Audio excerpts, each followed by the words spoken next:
안녕하세요. 현재 3천여 명의 가족분들이 함께하고 있기 때문에 스포츠 모든 경기 종목을 다루고 있는 베테랑 베터라스입니다. 하루도 빠지지 않고 많은 경기들의 조합픽을 무료로 매일 공유해드리고 있습니다. 참여를 원하시는 분들은 영상 하단 고정 댓글 확인 후 문의 주시기 바라며 구독과 좋아요를 눌러주시면 제 기분이 좋습니다. 저는 스포츠 토토 및 동행복권 파워볼 정보방을 운영하고 있습니다. 모든 정보는 무료로 공유해드리고 있으니 부담 갖지 마시고 문의 주시기 바랍니다. 그럼 프리뷰 시작해보도록 하겠습니다. 첫 번째 경기는 인천 유나이티드 대 FC 서울 축구와 관련하여서 인천은 8위를 기록을 하며 하위 스플릿으로 왔습니다. 서울은 극심한 부진을 털어내고 최하위에서 벗어났습니다.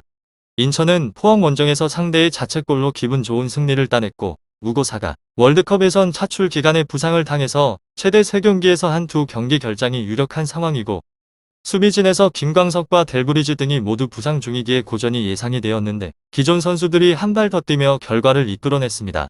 그렇지만 상황이 그리 좋은 것은 아닙니다. 무고사의 결장이 예상이 되기에 김영과 네게바 등이 공백을 메워야 합니다. 다음은 서울은 강원 원정에서 대승을 따냈으며 조영욱과 팔로세비치, 윤종규 등 선발로 나선 선수들이 화라산 같은 화력으로 상대 수비를 두들겼습니다. 팔로세비치가 그 경기에서 퇴장을 당했기에 이 경기에는 나설 수 없지만 채풍원이 나설 수 있고 바르보사를 원톱으로 내세우고 조영욱을 윙으로 쓸 수도 있습니다. 인천 유나이티드, FC 서울 이 두 곳에 있어서 승리는 서울이 좀 더 높은데 최근에 5경기에서 수원과 강원 수원FC 등을 모두 잡고 승점을 쓸어 담았는데 경기력이 올라왔습니다. 나상호와 조영욱이 경험이 많지만 다소 느린 인천 수비진을 공략할 수 있고 기성용은 중원을 지배할 것입니다. 인천은 아갈라르가 징계를 털고 돌아오지만 무고사의 공백으로 인해서 해결하기가 부족할 것 같습니다. 다음으로 맞대결 전적 우위를 앞세운 인천이 상대를 몰아칠 준비를 마쳤으며 하지만 최근의 부진의 골이 깊은 상황에서 주도권을 잡을 수 있을지는 의문입니다. 게다가 서울은 정확히 1년 전에 김남춘 추모 분위기 속에서 맞대결을 치렀는데 패배를 한 후에 인천 원정 팬들의 서포팅과 조롱을 받은 바 있습니다. 전력을 차지하고도 무조건 이기겠다는 의지를 불태웁니다. 그리고 인천 유나이티드 팀 리그에서는 8위로 무패 패승, 직전 라운드 포항을 꺾고 리그 7경기 무패 행진에 마감을 했으나 상대가 아시아 챔피언스 리그 120분 혈투를 치르고 온 상황이라는 점은 감안을 해야 합니다. 인천 유나이티드, FC 서울 이 두 곳에 있어서 인천팀은 리그 중반 부진이 길었던 상황에서 다시 호성적을 낼 수 있을지는 의문점으로 남고 후방 라인이 완전하게 무너졌습니다. 지난 무승 기간 도합 17점을 내준 바가 있으며 짠물 수비와 거리가 먼 경기력이었습니다. 설상가상으로 김광석이 사실상 시즌 아웃이 된 상황에서 델브리지까지 출전을 속도나지 못하며 스리백이 흔들리며 위기를 반복을 한 결과 실점을 내줄 것을 예상해봅니다. 이 축구팀은 공격도 마찬가지인데 핵심 자원인 무고사가 늦골 무상 후 복귀가 여전히 안갯 속입니다. 다양한 로테이션 자원을 활용을 해보지만 효과에 있어서는 미지근할 것 같습니다. 결장자는 정산, 김광석, 델브리지, 김채훈, 구본철, 문창진, 김준엽, 무고사 선수입니다. 다음으로 FC 서울 리그에서는 9위로 승무승 지난 라운드 강원전에서 4대1 대승을 따내고 난 다음에 확실한 상승세를 타기 시작을 했습니다. 인천 유나이티드, FC 서울 꼴찌였던 순위도 어느덧 9위까지 끌어올렸으며 공격 성과는 잘 나는 중입니다. 최근에 조영욱을 사실상 제로톱으로 놓으며 활기를 더하며 기본적인 스피드가 있고 결정력 또한 상당히 올라왔기에 득점 생산에 있어서는 부담이 없을 것 같다는 생각을 해봅니다. 이곳의 선수들은 필사의 각오로 뜁니다. 박주영은 파이널 일정이 발표된 후 연맹에 아쉬움을 토로하기도 하였으며 사건의 전말은 정확히 1년 전으로 거슬러 올라갑니다. 2020년 10월 30일 세상을 떠난 김남춘 하루 뒤 서울은 상암에서 경기를 가졌습니다. 경기를 패한 것까진 문제가 없었는데 상황은 그 다음 일어났습니다. 인천 미드필더 김도혁 선수가 코로나19 방역 지침에 따라서 원정 팬이 입장할 수 없는 원정 서포터석을 향해서 손뼉을 치고 인천 팬으로 추정되는 무리가 화답하는 모습이 포착돼 논란이 일었습니다. 서울의 입장에서는 무거운 추모 분위기 속에서 굴욕을 당한 셈으로 팀의 정통한 소식통에 따르면 선수들에게 확실한 정신무장이 되고 있다는 후문입니다.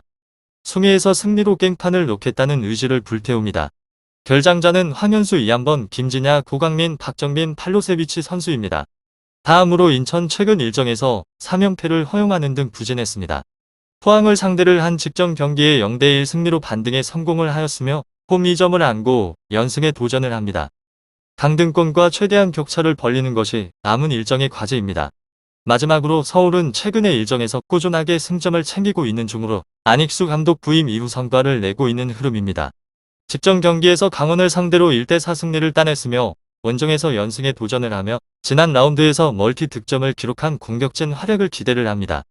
원정 경기를 치르지만 전력 우위를 앞세워서 공세를 시도할 것으로 예상을 해봅니다.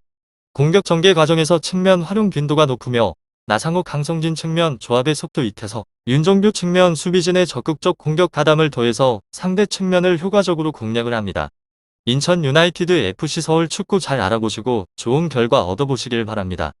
두 번째 경기는 성남FC 대 포항 스틸러스 축구와 관련하여서 성남은 치열한 강등 싸움을 이어가고 있는 중으로 포항은 마지막 라운드 패배로 상위 스플릿으로 가지 못했습니다. 성남은 울산을 잡고 스플릿 라운드에 나서며 그러나 아직 그들의 밑에는 광주만이 있기에 잔류에 그리 유리한 입장은 아닙니다. 서울 강원과 같은 승점이지만 다득점에서 밀리기의 잔류를 위해서는 남은 5경기에서 성적을 내야 합니다.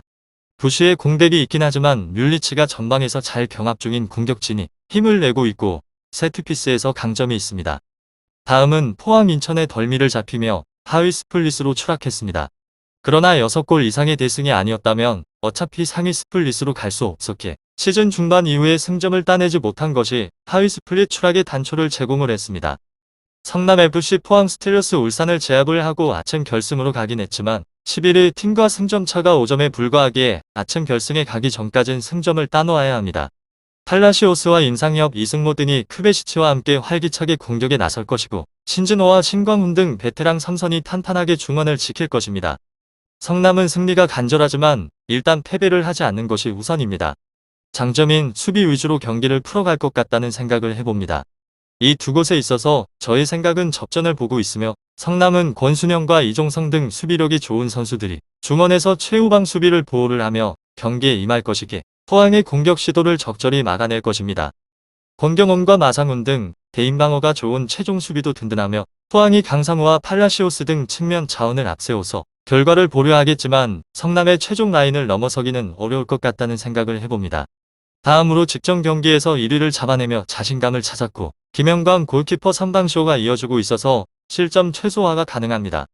포항이 분위기 반전을 위해서 고삐를 당기긴 하겠지만 여전하게 공격수 수비수 불안이 존재를 하는 상황에서 김기동 감독 지도력만 믿기에는 부담이 큽니다. 성남FC 포항 스틸러스 이 두 곳에 있어서 성남리그에서는 11일 승패 직전 라운드에서 지친 울산을 잡아내는 이변에 연출을 하였고 현재 리그 11위로 치열한 잔류 경쟁을 이어가고 있습니다. 보다 높은 동기부여를 갖고 난전을 꾀하며 수비 대처는 완벽에 가깝습니다. 직전 경기에서 선방쇼를 펼친 김영광 골키퍼가 다시 골문을 지키며 심지어 앞선 라운드는 부상을 떠안고도 출전을 단행하며 맹활약했습니다. 수비진을 진두지휘하며 위기를 최소화를 할 그림이 그려지는 축구팀으로 다만 공격 성과는 미지수입니다. 최근의 일정에서 뮬리치 의존도를 풀어가는 것은 좋은데 나머지 자원들의 퍼포먼스가 여전히 100%로 보이지 않습니다. 결장자는 리차드 이재원 선수입니다. 다음으로 포항 스틸러스 리그에서는 7위로 패승승무패 지난 라운드 인천에 일격을 당하며 파이널 B가 확정이 됐습니다. 강등권과 승점 5점 차로 안심할 순 없는 처지지만 상대에 비해선 여유가 없습니다. 성남FC 포항 스틸러스 하지만 이것이 동기부여를 저해할 가능성도 간과를 해서는 안되고 후반 불안이 큽니다.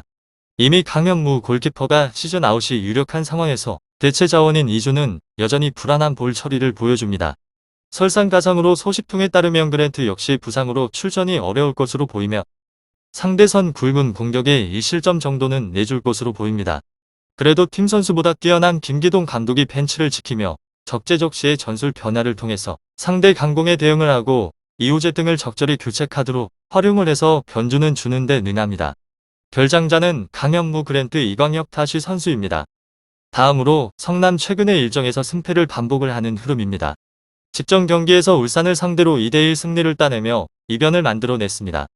홈 2점을 안고 연승에 도전을 하며 최근의 5경기에서 필요 이상의 실점을 반복을 하고 있는 수비진 안정감 개선이 시급합니다.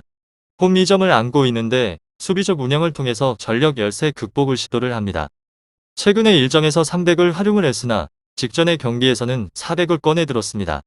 수비진 안정감 개선을 위한 선택으로 불안을 노출을 했던 최지목, 이태희 측면 조합이 안정을 찾고 있습니다.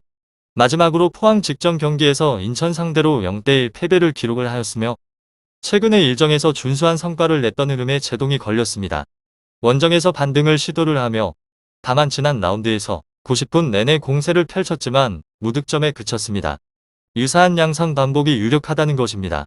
이곳은 원정 경기를 치르지만 전력 우위를 주도권을 잡습니다.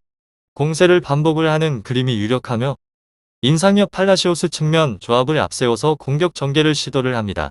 이들 개인 전술 우위는 확실한 강점으로 상대 측면 공략을 통해서 꾸준한 기회 창출이 가능합니다. 다만 이승모를 활용을 하고 있는 일선의 결정력 저하 중원의 득점력 반감으로 득점 기대치가 낮은 상황입니다. 성남FC 포항 스틸러스 축구 잘 알아보시고 좋은 결과를 얻어보시길 바랍니다. 스포츠의 정답은 없습니다. 하지만 분석을 한다면 적중할 확률이 1%라도 더해지는 건 사실입니다. 이제 전문가와 함께 하시기 바랍니다. 스포츠 정보는 오직 라스TV. 많은 분들이 저를 찾아주시는 이유는 두 눈으로 보시고 직접 확인하시기 바랍니다. 그럼 영상 여기서 마치도록 하겠습니다.